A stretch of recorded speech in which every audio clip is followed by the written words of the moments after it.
A family was furious after they say their kindergarten student was lunch shamed at school. Disgusted with the district's policy, they demanded change. Before we begin, make sure to smash that like button, subscribe to our channel, and hit the notification bell for more amazing videos.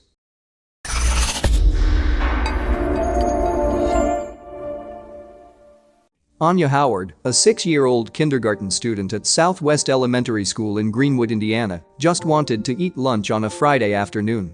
Instead, she got lunch shamed according to her grandfather, who's since urged district administrators to review their cafeteria policies. When Anya went to pay for the warm meal on her tray, the cafeteria aide discovered she only has 10 cents in her account, which wasn't enough money to pay for the $2.25 lunch. Rather than give the child a reminder to have money added to her account, Anya was sent on a walk of shame. The cafeteria aide made the 6-year-old girl return the tray of hot food and go to the back of the lunch line to wait for a peanut butter and jelly sandwich. "They told me I needed to give my food back," Anya recalled.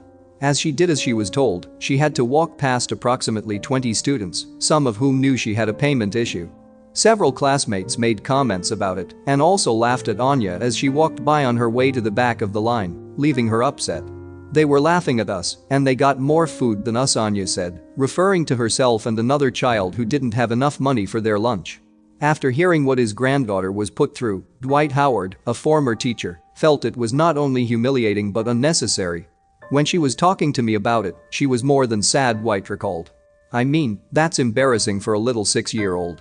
The school sent a note home that same day, explaining that Anya's cafeteria account had only a 10-cent balance, instructing her family to add more funds. This was after the lunchroom incident, and according to Dwight, Anya's family hadn't been previously alerted to her low balance. They waited until there was a dime left, denied her the opportunity to eat the lunch that she had been served and tried to pay for, and then she had to go to the end of the line to wait for a PB&J, Dwight said, furious that his granddaughter was humiliated. The response from the school didn't make things any better either. According to Greenwood Community Schools Superintendent Drive Kent Deckenink, parents are sent payment reminders when lunch accounts have $5 remaining. "It is not an uncommon occurrence for multiple students to be served the alternate lunch on any given day," Deckenink also said in a statement. "Anytime this happens, our staff looks to handle all of these as discreetly as possible," he added. "We do allow elementary students to charge 2 hot meals before receiving the alternate meal." Dwight was adamant that didn't happen in Anya's case.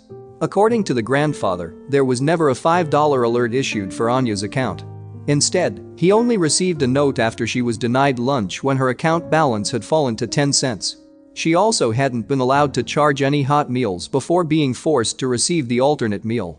Furthermore, a half-page note stapled to the back of the payment reminder Anya brought home that Friday afternoon said Southwest Elementary would no longer allow students to charge any meals starting the following Monday.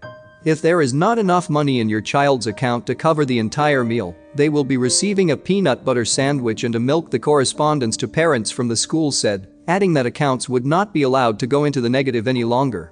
Greenwood's cafeteria policy isn't much different than those of many suburban districts, which call for students to be served an alternate meal when their individual cafeteria funds dip into the red.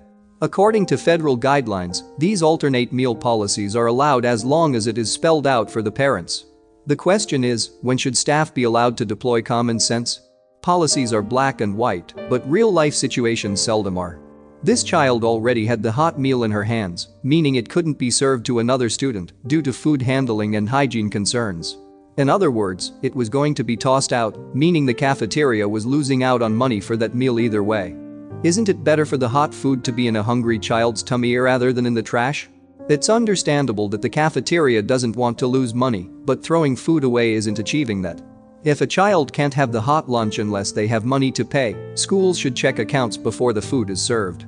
Once it's given to the student, they should be allowed to charge the meal because no one comes out ahead when the food is thrown in the garbage after it's been served then taken away. Thanks for watching until the end. Check the videos on your screen and subscribe for more amazing stories.